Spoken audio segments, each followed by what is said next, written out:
Welcome to another episode of the Watchdog, here today exclusively on MintPress News. As you know, we are going against the grain and watching the watchers, investigating the structures of power within society. Today, we have a very special episode with my co-host, Mnar Adley, head of MintPress News. How are you, Mnar? Hello, I'm doing amazing. Thank you. And we have two special guests also today who we will get into more with them in a second. But it's important to remember that everything that MintPress does requires the support of our viewers and our readers. So I would ask that if you were able to, please do support us on Patreon or any other platform that you find on the internet to support and fund MintPress's news. As you can imagine, publishing articles which investigate powerful people is not always a very easy road to travel in the journalism game. So for that reason, we really do require all the support we can get. So please do help us in that regard. So now we are at a very interesting point in history of our two respective political units, which we are part of. Mnar is, of course, visiting from the United States to check in on the operations of MintPress in this country. And so we'll have an interesting perspective on the upcoming election, where we have seen Obama and his other partners really in the Democratic Party do everything they can to push Kamala Harris actually ahead of his former colleague Joe Biden in what some are calling a coup from within the Democratic establishment. Now, Mnar, you have just arrived in the country, but when you were in the US, what was your feeling about this sort of frenzy for Kamala Harris that's being pushed by the Democratic establishment? Well, first, I just want to say how happy I am to be back in London. It's good to be here in the studio with you, Lowkey. We have been watching from the United States, looking to England and the protest movement here, and the actions of Palestine Action to disrupt the Israeli weapons manufacturers as inspiration for, a global movement for change against the U.S.-backed Israeli genocide in Gaza. And so just to answer your question, it's been quite nauseating, to be honest with you, to be watching this election cycle once again. Every 4 years, we're told this is the most important election cycle. And yet we're presented with the same people that represent two parties, the Democrats and the Republicans, which are both pro-war, pro-military, corporate Zionist parties. We're basically being told, choose between which killing machine would you prefer, Lockheed Martin or Raytheon? Which one would you like better? Those are the choices that were given in this election season between presidential candidate Donald Trump, who represents the Republicans, and Kamala Harris, who is being pushed now and reintroduced to the public as this, hope and change figure being compared to Obama by the Democrats. And so, it's just like the same cycle over and over again. Which evil do you want to choose? And we have to remind people that voting for the lesser evil is still evil. And it's been quite disappointing to see, since I was politically involved, since I'm 18 years old, watching third-party candidates, like, candidates from the, PSL, Party for Socialism and Liberation, or maybe the Green Party, or even the Libertarian Party. Candidates that are independent, that aren't taking corporate funds, being pushed to the sideline. And we're seeing that very heavily right now with people like Jill Stein, who is somebody who I consider a friend. She's the Green Party presidential candidate, and she's very much anti-war, pro, environment. And she has been one of the most vocal presidential candidates against Israel's war in Gaza. And she's being pushed to the sideline. She has to go through all these hoops and bounds just to get on ballots across so many different states.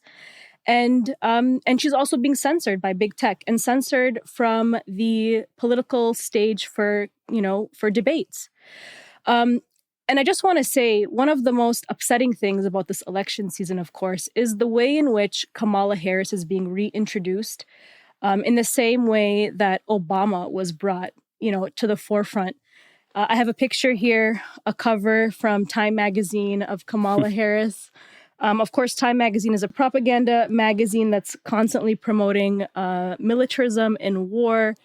And a lot of times, Time magazine promotes neoliberalism as well. And so she's on the cover here in the same way that Obama was on the cover of every single magazine and news outlet in the United States in his famous image and portrayal by artist Shepard Fairey, Hope and Change. And that's what they're doing with Kamala Harris. The Democratic Party is so out of touch with their voter base. We are at the end of the Democratic National Convention in the United States, and the Democrats didn't even allow anyone to speak about Palestine. And Kamala Harris has been kind of portrayed as somebody who doesn't really hasn't had much power as vice president, and she really couldn't have done anything. But she could have, and Joe Biden could have, picked up the phone and ended this war in Gaza at any moment. They could have told the Pentagon to not send any more weapons to Israel. Instead, the Biden administration, with Kamala Harris as the vice president, continued to sell billions of dollars worth of weapons to Israel for Israel to use to drop bombs on Gaza to decimate and massacre children and families. And so the number one issue right now for the Democratic voter base is the genocide in Gaza. And yet, when you pick up a magazine from, this Time magazine cover and you open it up to the article about Kamala Harris, and you see her with Tim Walz, who's the governor of Minnesota, the state that I am from, the article portrays her as an Obama. And the number one issue that she's going to be advocating for is IVF and women's issues and women's right to abortion and healthcare. No mention, of course, how Israel has bombed every single women's IVF clinic in Gaza. 181 women give birth every single day in Gaza without any painkillers. And of course, the war in Gaza has affected mostly women and children. But that's the Democratic Party. That's what they represent. They're always portrayed representing and pushing for human rights, democracy, free speech, all of these things that sound really good, but these are just wolves in sheep's clothing. And so the Democratic Party today, whether Joe Biden is the head of it or Kamala Harris, they're completely out of touch with their voter base who see the genocide in Gaza as the number one issue. We saw that when the Democratic National Convention was held in Chicago. Chicago is home to the largest Palestinian community outside of Palestine. I mean, we go there to get Palestinian knafa that's just as good as the knafa in Nablus in the West Bank. And so it was just adding insult to injury, over 200 for holding the Democratic National Convention in Chicago. And just to end on this point, over 250 coalition organizations organized the anti-genocide protests outside of the Democratic National Convention, and the city of Chicago denied them a permit to conduct those protests. And they deployed thousands upon thousands of armed police officers to suppress those protests. And they wouldn't allow them within, I believe, 1 mile of the DNC. And when Kamala Harris stood up to speak, she mentioned Gaza and the humanitarian crisis, but she prefaced it that Israel has a right to defend itself. And she mentioned October 7th, the horrors of October 7th, without, of course, putting any blame on Israel using the Hannibal Directive that most likely killed so many of their own citizens. We know that. And of course, we still don't have a shred of evidence of any of that sexual violence that Hamas supposedly committed on October 7th. So this is the Democratic Party. They're going to continue arming Israel. They're going to continue pushing for war and neoliberal policies. We don't need to talk about Donald Trump that much because he already served 4 years as president. We know what his policies are going to be. We saw what that looked like. So it's going to be bad with Donald Trump, and it's probably going to be even worse with Democrats. And why do I say that? It's because they're really good at manipulating the public and abusing their voter base, using minorities to their advantage to push for these pro-war policies. And these unconfirmed voters that have pushed for this unconfirmed vote movement as a protest against the Biden administration and the Democrats because of their pro-Israel policies, I think that in the end, they may be manipulated to vote Democrat because we don't want a fascist Trump presidency. Well, both parties are fascist. And so that's what we're seeing now in the United States with this election season. It's like deja vu all over again. Yes, now we have the genocide in Gaza. And I don't think really there's a way to stop it with our current political system. Too much money, too much corruption, too much addiction to war. Wow. Thank you very much, Mnar. Great to have a US perspective, and certainly somebody from the constituency of Tim Walz as well is an interesting insight there. In a way, I guess we're talking about the what Tariq Ali called the extreme center, who in many ways are right-wingers, really. But Chris Williamson, who is to my left, and Ammar Kazmi, who was intimately involved in Chris's experience within the Labour Party and under Jeremy Corbyn at the time. What you bumped up against, Chris, was really the way in which they are able to assert parameters around political possibility. So while your career in the Labour Party goes back to the Blair years, when I first became aware of you, it was through Defense of Venezuela. It was through a great video talking about some of the intricacies around deregulation that led to the Grenfell Tower. You were, of course, the Grenfell Tower fire. You were, of course, the shadow fire minister at the time. And so these were ideas that were very much out of sync with the mainstream Labour Parliamentary Party. Because while, yes, you had an anti-neoliberal leadership, an anti-war foreign policy in the leadership, what you had by and large across the Labour Party was opportunist careerists who had attached themselves to some of the ugliest parts of US foreign policy. Of course, you had the US, the British US project, the British-American project, which was established really to kind of steer people in particular pro-US directions, that has had a very heavy sway on the Labour Party for many decades. I remember when Blair was first elected, he had something like 5 members of the British-American project in his cabinet.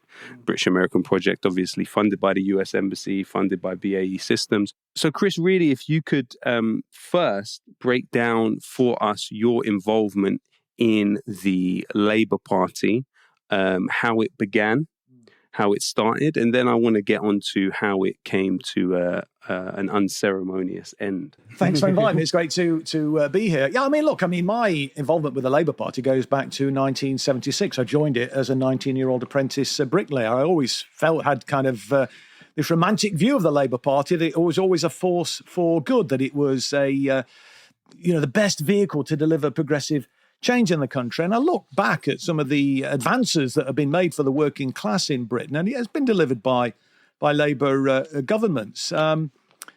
But, you talked about my career coming to an abrupt halt. I never saw my role as a member of Parliament as a career. And I used to always make that point very volubly when I was campaigning for greater democracy inside the Labour Party. And that was one of the reasons why I think I was public enemy number one as far as the parliamentary Labour Party were concerned.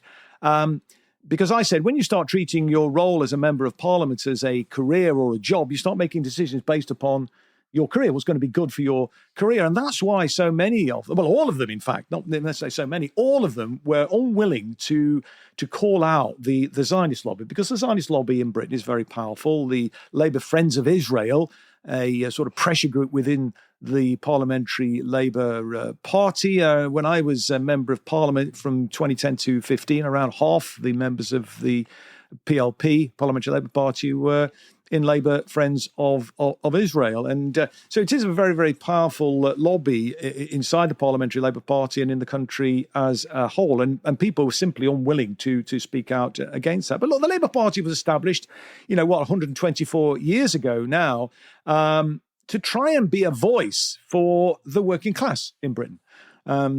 Up until that point in time, there'd always been a political duopoly in the country. It was the Liberals and the Conservatives, and the Liberals were seen as the kind of progressive force in Britain at that time. But in reality, they were really just another puppet of the establishment.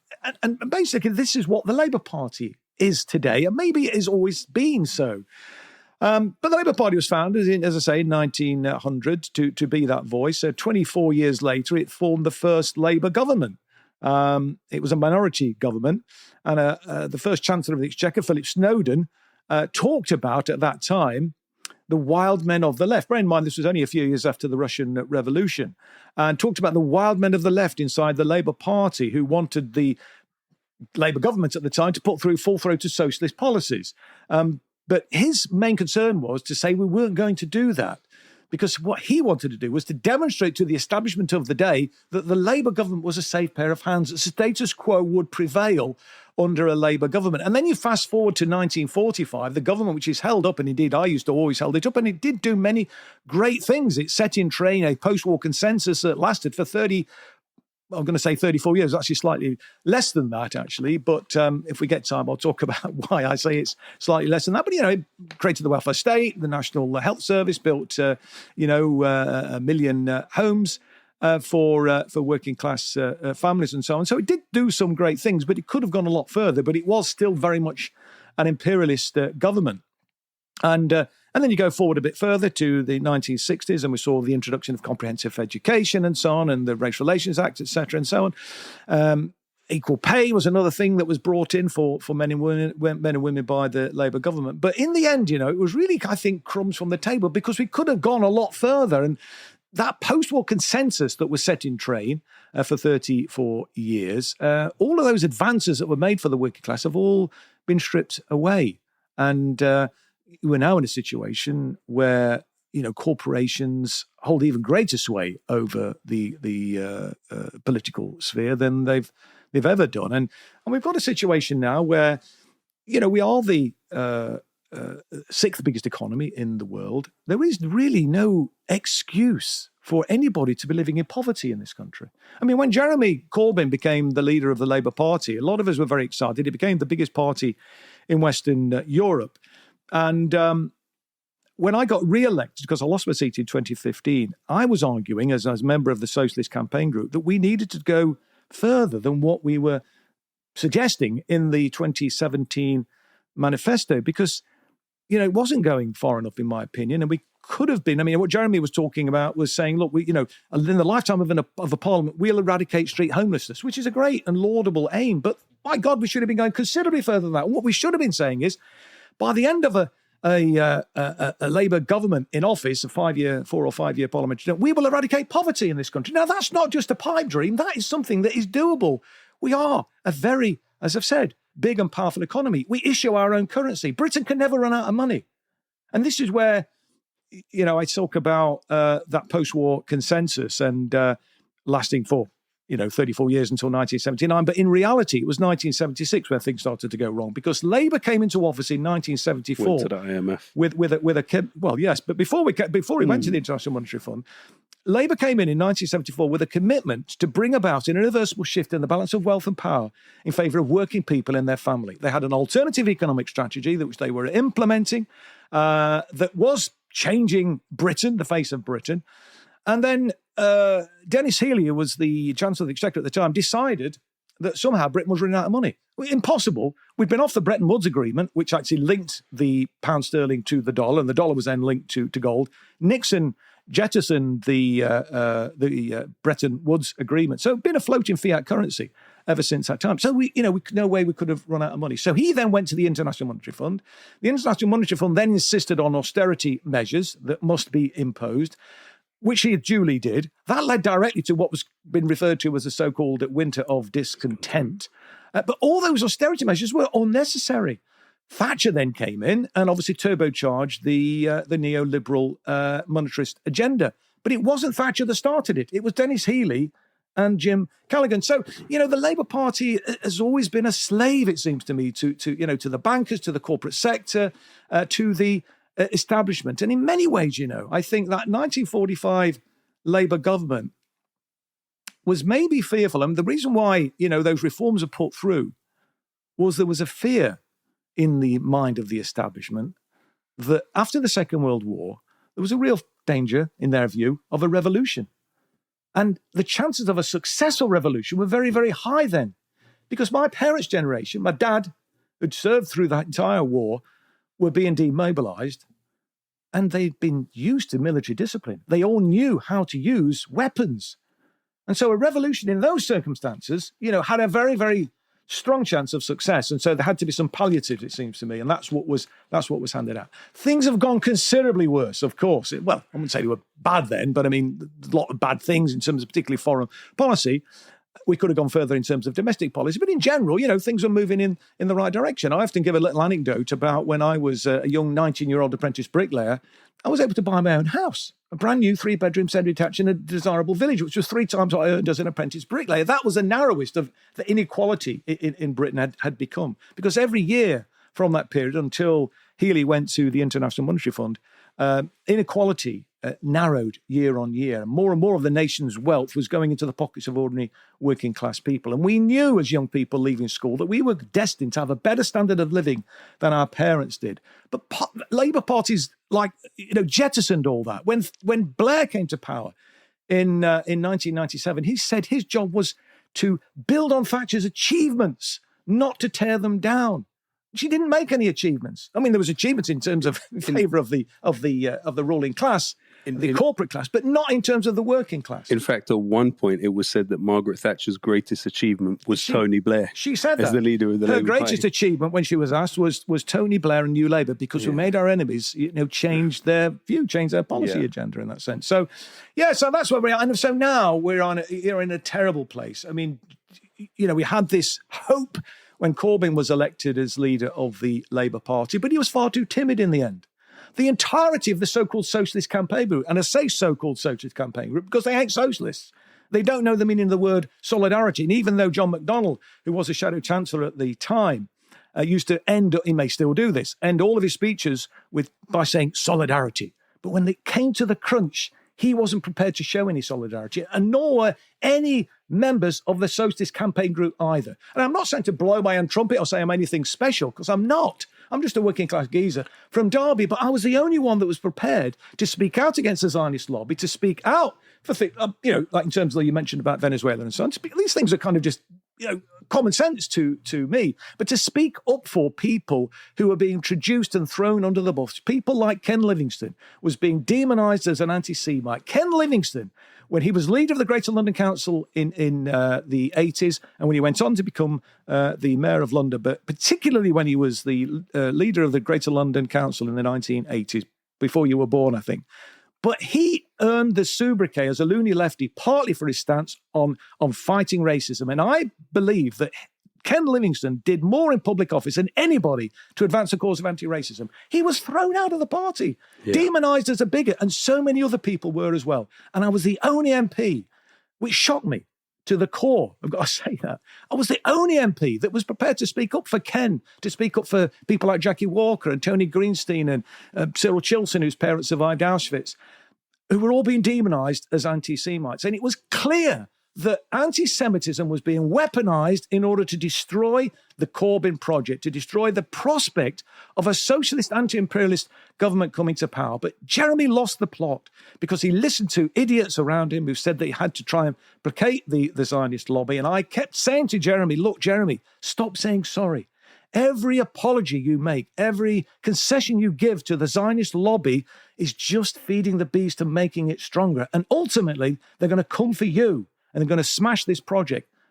You know, you didn't need to be a kind of political expert, some sort of political soothsayer to be able to see that. It was plain common sense, plain as a pikestaff.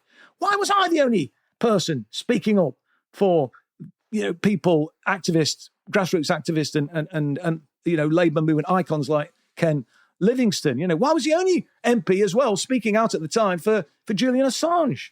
It just didn't compute to me. And that's why I think, the scales have, as it were, fallen from my eyes with regard to the Labour Party. It's lost now. I mean, our duty is try to destroy the Labour Party and build something new, as difficult as that might be. But your description of the Democrats is a carbon copy of where we're at in Britain today. Yeah. That is the Labour Party. They represent the interests of the corporate class, the war machine, and Israel. That's it. No more, no less. And I don't think there's a coincidence that both Kamala Harris and Keir Starmer, but also Biden in his political career, have a history with locking people up, literally putting people in jail. And in a way, what Starmer as Prime Minister does is it wears away where the political sphere begins and the security state ends. And there's no political checks on that system because he's served it so loyally and he'll be willing to do more. But, Chris, there's a couple of reasons that I think you would have been scalped, aside from also the wider campaign to subjugate the Corbyn movement, which include, for example, your Democracy Roadshow, but also your work on the Institute for Statecraft. Yeah. Now, Ammar, you were working with Chris at the time when he was doing these two things, right? Could you tell me a bit about them, both of you? Ammar's perspective at the time would also be important. But, Chris, what was your what was the bee in your bonnet with the Institute for Statecraft? And, when I look at the campaign against all of us, which was the campaign against Corbynism, the killing of Corbynism, it definitely was a shared project. And I think it unleashed new levels of integration and coordination between the Israelis and the British in this country. Because a lot of the Zionist lobby groups that were campaigning against all of us are funded by the British government. Yep. But yet are in a constant loop of communication with the Israeli embassy. And so that kind of puts us in an interesting new place where Britain becomes a playground of foreign interference, but the British security services are directly participating in it or involved in it. So now the Institute for Statecraft is an interesting case to look at, because you went extremely hard on that. And it's without a doubt, there would have been buttons pushed following that. Oh, I think so. I mean, look, to me, it was an abuse of power. What was it? What was the Institute for Statecraft? Well, Institute for Statecraft was a charity, actually, and it was supposedly about countering Russian disinformation. But what first came to my attention after some documents were leaked about the reality of what it was up to, and one of the things it was doing, of course, was attacking Jeremy Corbyn and senior figures inside the Labour Party. And so that's what kind of whetted my appetite. I think, well, what's this all about?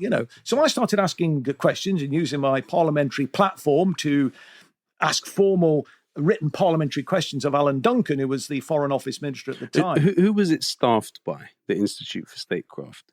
These were figures from British military intelligence. That's right, former these were British figures from military MI5, exactly. MI6. Exactly, yeah. And they had clusters which they would activate at any given moment in academia, in the media, etc. Some of the biggest journalists in this country. Yes, indeed, they absolutely were. For sure, they were. David Aronovich, Cadwallader, another one. Yeah, absolutely. I mean, the list is quite extensive, actually. So they were directly coordinating. Absolutely, with... Yes, but interesting as well, receiving millions of pounds in public money. Yes, that's just where I was challenging the government. Giving well, you money. doorstepped them. Well, I did actually. Yeah, it's something that never happens. No, never happens. In for instance, Mnar in the US, it may be slightly different, but here, a very common tactic of the mainstream media is to doorstep targets. They go to their house, they knock on their door, and they say, "Hey, we've got this ridiculous story about you. Please give us a response." So I've come here today to see if I can get answers directly from the organisation itself. Is he down? Are you down? Right. Yeah, I'm Chris Williamson. I'm the Member of Parliament for Derby North. I'd like to ask some questions about why is it that you've been smearing Jeremy Corbyn and the Labour Party and interfering in the internal affairs of fellow European democracies? Want to ask some questions about Pedro Baños? Hello? You took it upon yourself to go to their offices, or at least one of their offices, because we know there's another one in Scotland. Well, they call it an office. It's actually a derelict or semi-derelict mill, actually. And which you went to also. I went to also, just to sort of prove, or see what it was, and we drove down this. I was on the Democracy Roadshow, as it happens, and I was speaking in Dundee, and it's not far from Dundee. And so I thought, well, will you take the opportunity to have a look at this? My partner was with me. She was actually quite frightened and nervous going down this dark. She said, "Oh my God, what are we doing?" I think she thought we was going to get hooded and extraordinarily rendered somewhere. Yeah, exactly. So, and then I got out of the car and she was like, "No, don't get out, don't get out." I said, "No." I said, "You've got to get out as well because I want you to take a photograph." But you don't have MPs doing stuff like that. No, look, and I was very fortunate to have people like Ammar in the team who was absolutely fantastic and a great videographer and really. Great sort of support in terms of research and pointing me in the right direction. Great beard too. Beg pardon? Great beard too. Great beard too. Yeah. So that was great to have that. And look, I felt it was the right thing to do. The whole thing about the Democracy Roadshow. We were going all over the country. We were getting big. We were really inspiring people, if I say so myself. People really thought we were on a journey to really transform the country. People really believed in Jeremy. Thought. This is going to happen. I mean, I was making the point, look, this democracy that we're talking about, this internal democracy in the Labour Party, this isn't a navel contemplating exercise. We need to democratise the party, as Tony Benn used to say, in order to democratise the country. And the other point I was making to them is that, look, there are incredibly powerful forces ranged against us. Just remember, I was telling them, that shortly after Jeremy Corbyn was elected as the leader of the party, a serving army general said that he would they would use Mutiny. Fair means or foul. Fair means or foul. This is what they said. To stop Corbyn cutting defence spending or leaving NATO or scrapping Trident. Now that is treason. Yeah. Actually, he was threatening treason. This was reported as if it's perfectly normal. And that's the whole basis of Chris Donnelly, one of the key minds behind the Institute of Statecraft and a network of other organisations. His thing was about trying to return the allocation of funds by the government to a war footing. Exactly, and they wanted to change the sort of the mindset of the wider general public away from this kind of airy-fairy kind of welfare, which, I mean, the welfare system in this country is about the most parsimonious in Western Europe. But the point I was making is, look, we will potentially need a movement on the streets to defend a Labour government, because it's not beyond the realms of possibility that there could be a coup. Let's remember, of course, there was a planned coup, which never came off in the end, against Harold Wilson. I mean... and there was the Genevieve letter. Oh, well, that goes back McDonald. Still further. Yes, exactly, yeah. And even when you look at the Labour Party as a political operation, its servility to war of the time. The founder of the Labour Party, Keir Hardie, when he died, because he'd gone against received wisdom on World War One. The industrial scale killing, 20 million people died in World War One. He was lambasted in the press as Kerr von Hardy. They called him a German agent. But his death was unremarked upon in Parliament, even by the Labour Party when it happened, because of that. No, exactly. So what does that tell us about this? Well, it tells us that it's a tool of the establishment. And let's not forget, Harold Wilson was somebody who did the bidding of the US in Diego Garcia. He gave Diego Garcia to the US military. Harold Wilson was someone who did help them, despite not sending the military officially. He helped the US in Vietnam. It was Harold Wilson that sold over 500 Centurion tanks to the Israelis to carry out the occupation of the West Bank and Gaza with. So he was somebody who the Americans had this sort of irrational mistrust of. And of course that was revealed by Colin Wallace, Operation Clockwork Orange, which was literally MI5 briefing people on dirt about the current Prime Minister. That was Harold Wilson. Yes, exactly. And this was the very British So coup. we knew what we were going to be potentially up against. Were Jeremy, to go through the doors. But the final thing I'll just say, just in relation to the whole kind of democracy thing, the point I was making to Jeremy and the Socialist Campaign Group is that the result that Labour achieved in 2017, which saw the biggest increase in vote share the Labour Party had ever achieved since 1945, although didn't obviously get over the line. But had we got over the line, that would not have worked, because they would have outed Jeremy, or they'd have certainly sabotaged the programme. So I was saying to Jeremy, look, that is the best result we could have got. Massive increase. It shows that there's a real appetite for what we are talking about. What we now need to do is ensure that we get the democracy reforms through, because if we don't do that, then, you're just going to be held hostage. Now, when Jeremy in September 2018 made two fatal errors, he agreed to the IHRA working definition of anti-Semitism because he lost a vote in the National Executive Committee. What, in my opinion, Jeremy should have done is to come out of that National Executive Committee and say, OK, I've lost the vote here, but I'm going to take this onto the floor of the Labour Party conference later this month, and I believe that I will prevail because the National Executive Committee is wrong. And they were clearly, of course they were wrong. I mean, that was then used as a stick to attack even more Labour activists. And the other fatal error he made was to ask Len McCluskey to vote down the democracy reforms, which were, to say overwhelming. There was over 90% of the CLPs, constituency Labour parties at conference, wanted these democracy reforms to go through. And the way in which the votes are divided in the Labour Party conference is that 50% goes to the constituency Labour parties and 50% to the trade unions. There's actually the figures slightly different to that, because there are some affiliated socialist societies who get 2 or 3% of that. But essentially, it's 50-50. Had Len McCluskey Unite delegation, who actually had passed a resolution at their own conference in 2016 in favour of mandatory open selections for MPs, that would have sailed through with about a 10 or 15% majority. And the Parliamentary Labour Party, were on the ropes. They really...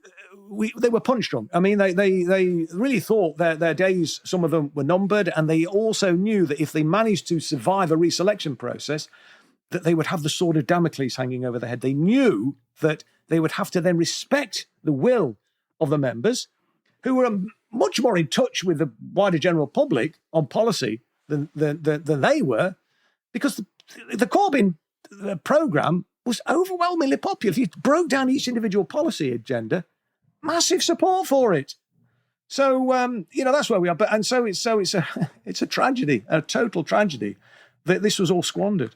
Yeah. And we are where we are now with a Sir Keir Starmer government in office that is totally in the pockets, as I've already said, of the corporate sector, the Zionist lobby, the Israeli regime, and the military-industrial complex. So, Ammar, what was the view from the inside of all of this? Because the campaign against Chris, which we haven't touched on too much, was it seemed more aggressive than some others, and I think it's because Chris was a high-ranking scalp really at that point, and making sure that he was well and truly buried was a strategic objective of the lobby at that point. So what was the view from the inside? Well, we have to go back a bit further than 2019, February 2019, which is when Chris was suspended.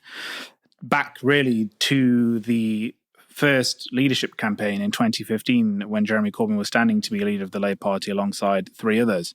And it was during the election campaign to be leader of the party that Corbyn made his disposition known, which is that while as a backbencher, he seemingly had very strong views on NATO and anti-war and on Zionism even. And, he obviously famously talks about Hamas and Hezbollah, his friends in Hamas and Hezbollah. His first interview at a time in Britain when actually supporting Hamas and Hezbollah was not against the law. Now it's against the law. You can't say that because the political wings of those organizations are now prescribed. He completely rode back on everything. And it demonstrated that whenever he was in a period of conflict, his disposition was to retreat, was to apologize, was to actually become very flustered and not have the confidence of his convictions in any way, shape or form, despite having been on the backbenches for over 3 decades, had a significant amount of political experience before then. He had no confidence in his convictions. And so when the first sort of operation began, because there were anti-Semitism smears that began before that, but when it really sort of kicked off was in February 2016. I mean, I think Galloway and Bradford was the test run.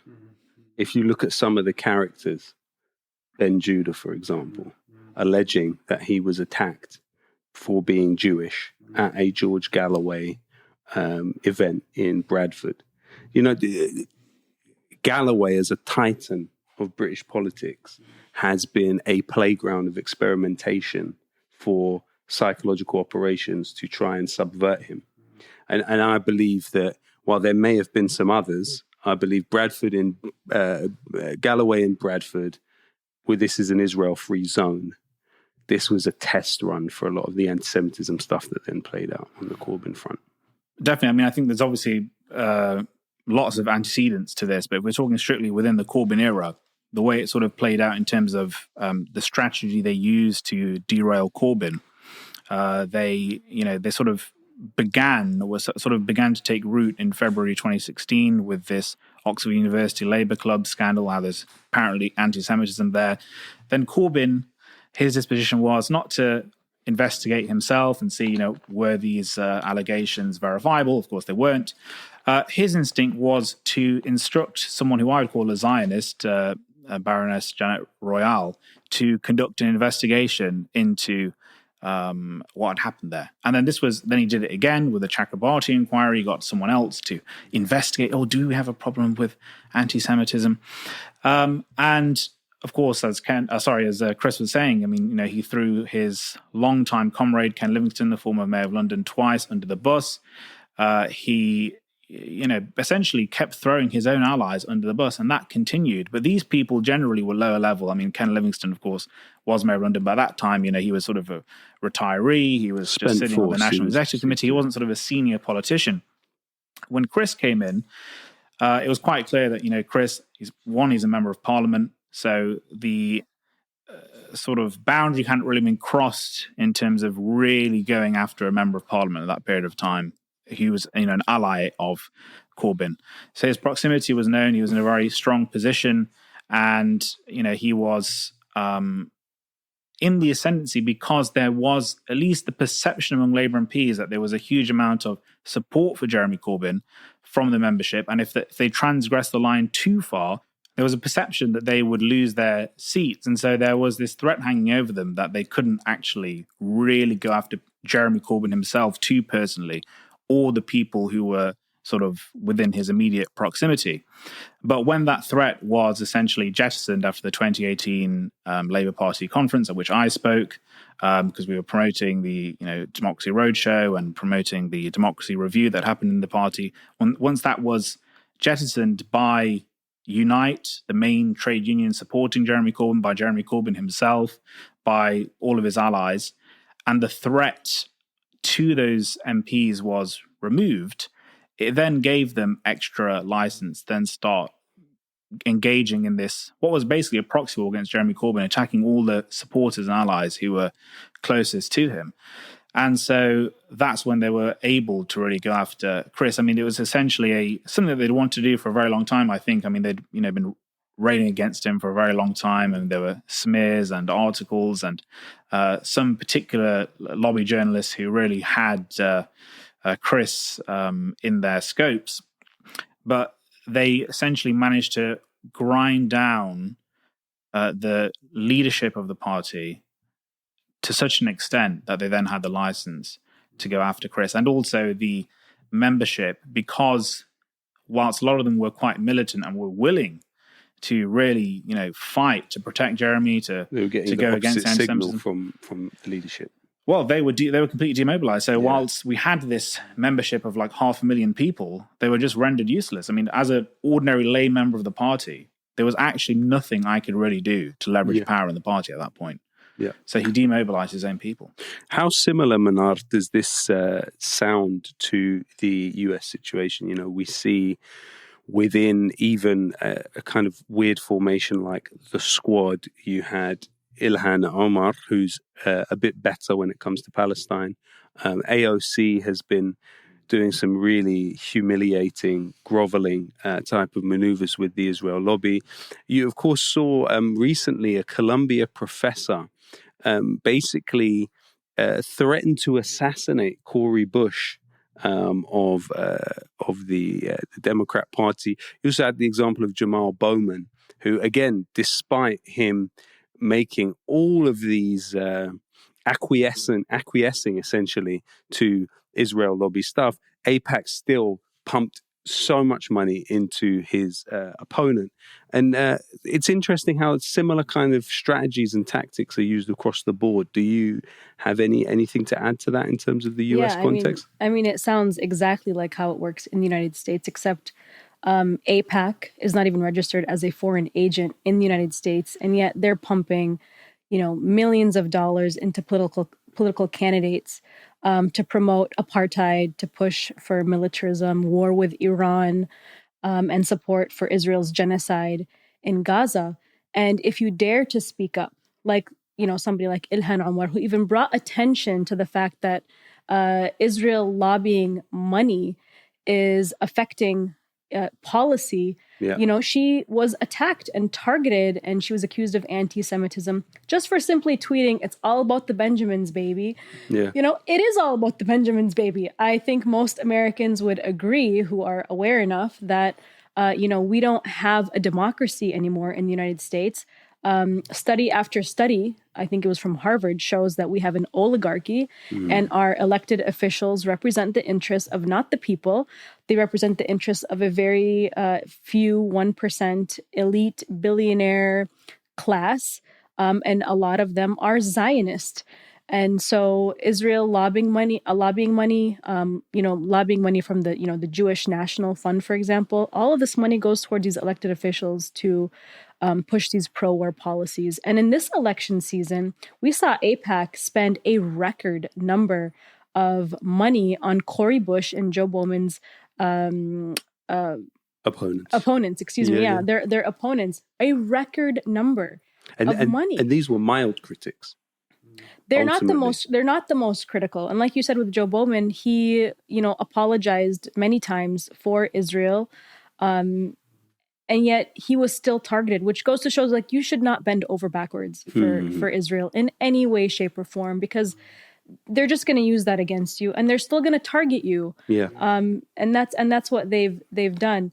And I just want to mention, something that you mentioned, Chris, with the Israel lobby in the UK.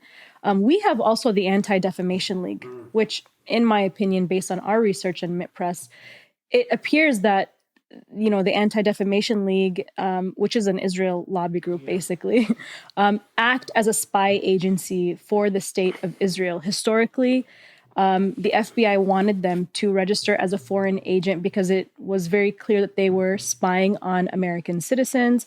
They were spying on anti-apartheid activists, even Greenpeace activists, and very notable figures like Desmond Tutu. And they were taking that intelligence, that information, and sharing it with Israel's Mossad.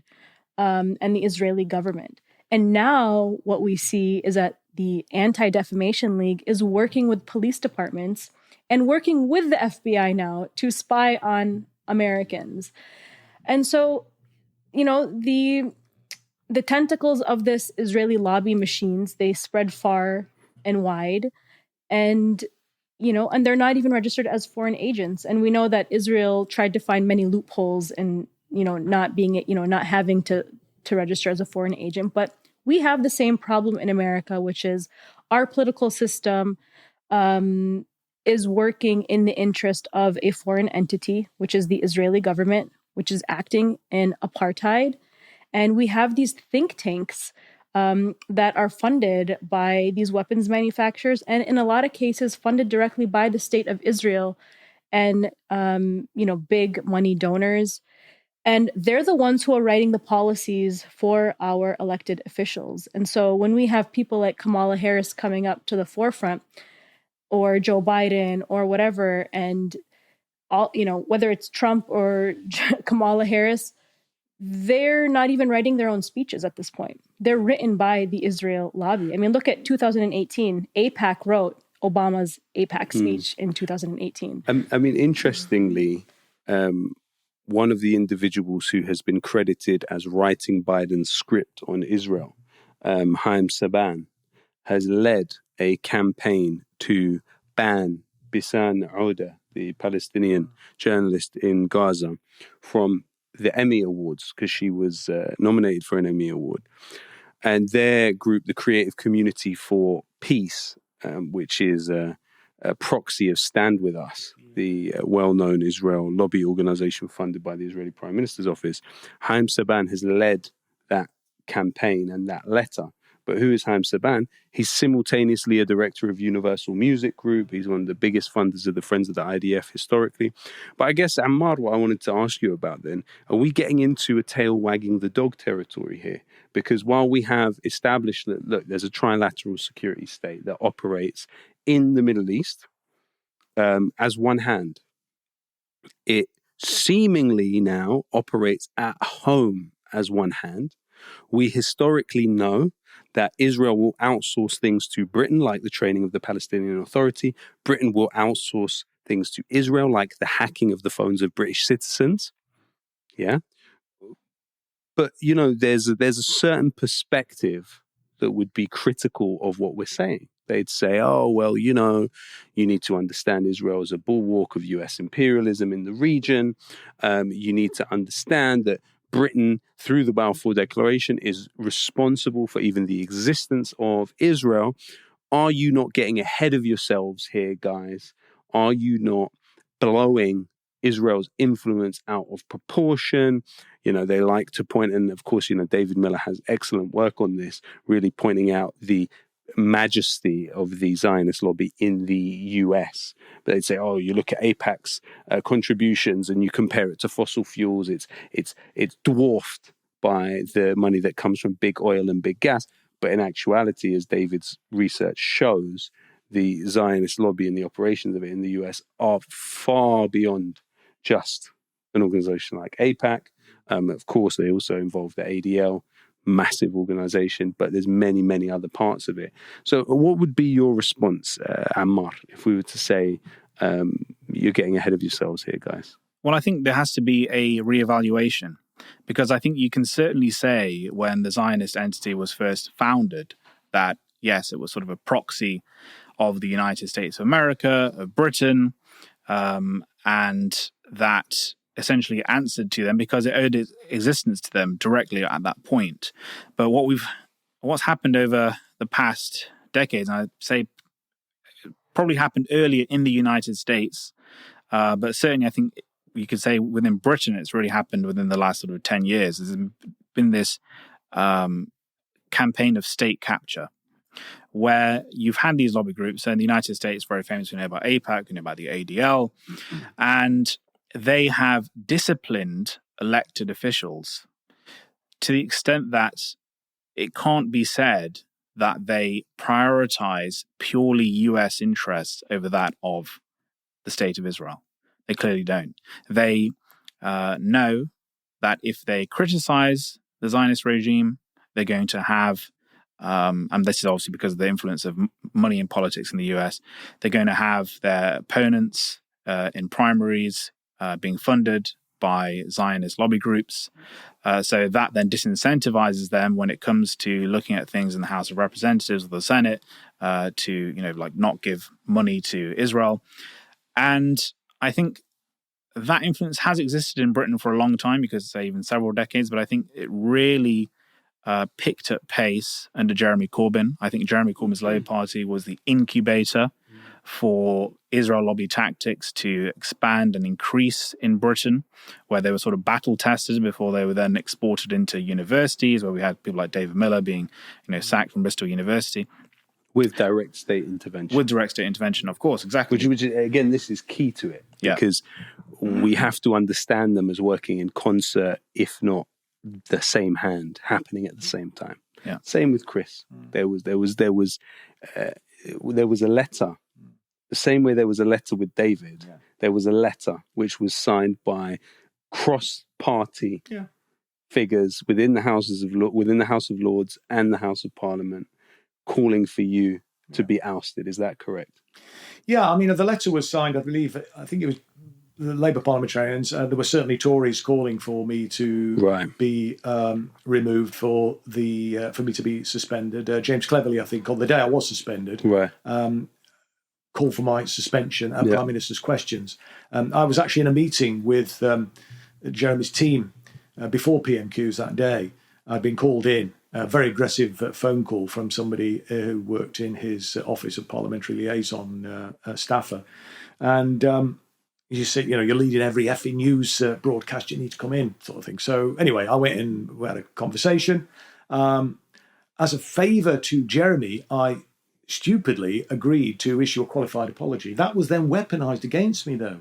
Yeah, they said that this proves our point. Exactly, proved our point. It's a mealy-mouthed apology. He knows he's done something wrong, but this is not good enough. They you smell need to go blood. further. They smell blood. They blood in the water, and absolutely they circled like sharks. And it wasn't just parliamentarians though that signed it, and it wasn't just obviously the opposition who were calling for me to be removed. They also arranged for, I think it was 100 or 200 staff members to say that they didn't feel safe going to work.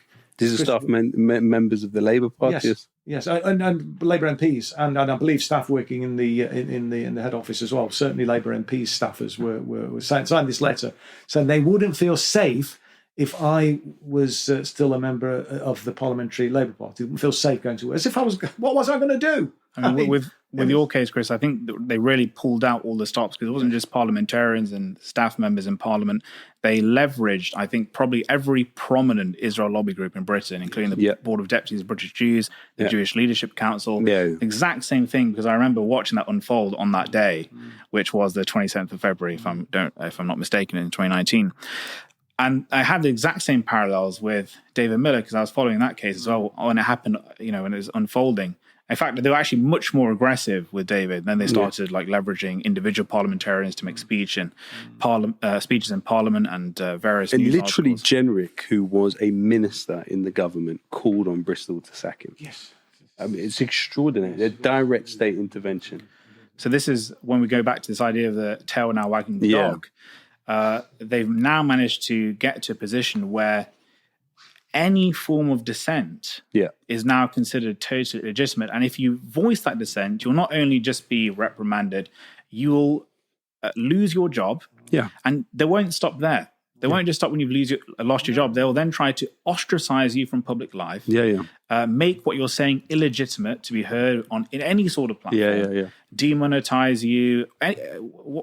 They'll keep going. It's all happened. Keep going. It's totalitarian. The demonetization, I think, is one of the worst ones, because we at MintPress have experienced demonetization. Yes, of course. Yeah. It's like a form of sanctions, the same kind of sanctions that countries like Venezuela or Iran or Cuba, 25% of the population is experiencing. They're now taking this policy of sanctions against enemies of the state to now their own citizens. It's happening in the United States as well. To journalists as well. And people like David Miller. There's a lot of academics in the US that have been ostracized in the same way and fired and let go because they dared to speak up against the Israeli war machine. Yes, exactly. Yeah. I think in Britain in particular, the level of sort of totalitarianism has increased. I think that's what's new, because even at the beginning in sort of 2015, you could be an MP, and there were various MPs sort of in the parliament before Jeremy Corbyn became the leader of the party, who did sort of regularly, from the backbenchers, they would stand up, they would criticize Israel, they would say things that would now be sort of considered anti-Semitic, wouldn't be allowed at all within the corridors of power. But they would say those things, and they'd be just considered to be potentially eccentric by the sort of liberal mainstream class. They might be ignored or shunned. Now it's a case of not just ignoring or shunning people, it's trying to completely obliterate. Yeah, absolutely. I think Jeremy sent shockwaves through the establishment. The fact that somebody who, I know in the end, he buckled, but that potential of somebody who was perceived as a real anti-imperialist, somebody who was very strongly pro-Palestine, anti-war, etc., got within a hair's breadth of becoming the prime minister, and that was obviously unconscionable. So that's why I think they're going so much further. But I mean, just thinking back to kind of the build-up to my suspension, I remember being invited by they have the Book of Commitment commemorating Holocaust. Commemoration of the Holocaust Memorial Day, and I'd asked by the Holocaust Education Trust. I'd been asked, "Will I please go and sign this?" And which I did, and I'd done that every year, And I think for a very considered and good message about solidarity and standing together to fight hate, to stop this ever happening again. Words to that effect. It was a nice message. That was then weaponized against me. That was then, how dare you? You're spitting on the memory.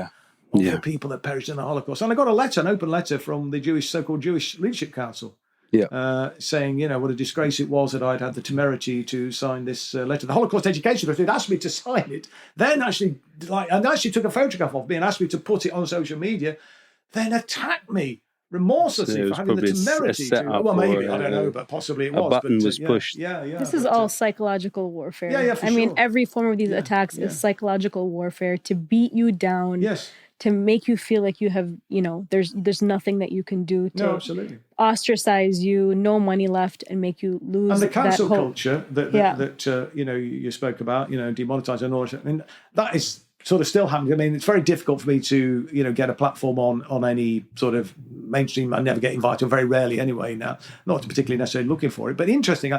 There's not a university in the country where I can actually speak now. I'm actually and I was due, would you believe, to speak at the Oxford Union about veganism. I've been a vegan since 1976.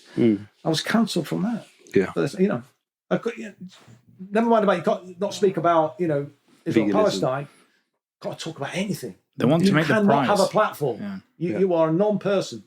That's cancel culture. Yes, absolutely. And in the United States, it's being led by the Democratic Party. Yeah, absolutely. And here by the Labour Party. Yeah. And still we rise. Yeah. So that brings us to the end of another episode of the Watchdog on MintPress. Thank you so much to my guest, Chris Williamson, Ammar Kazmi, and my co-host, Mnar Adley. And thank you very much to the viewers for watching us this week on the Watchdog. See you again next time.